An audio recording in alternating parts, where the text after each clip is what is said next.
আজ থেকে শুরু হলো পুপুনের হাফ ইয়ারলি পরীক্ষা। বাড়িতে যে টোটো আসে সে আজ আসেনি, তাই মেন রোড থেকেই টোটো ধরতে হলো। পরীক্ষা বলে আমি একটু এগিয়ে দিয়ে আসলাম। বাড়ি এসে শুরু করলাম পড়ে থাকা সব কাজ।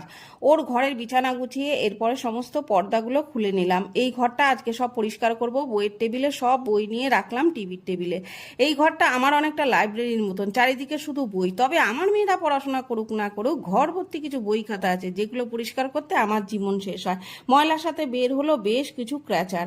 চলে আসলো আমাদের সবজি কাকা। কিছু টুকিটাকি সবজি নিয়ে নিলাম। রান্নাটা তাড়াতাড়ি বসিয়ে দিলাম। কাটা মাছ করেছি গামাখা করে, আর সব কিছু সবজি দিয়ে একটা তরকারি।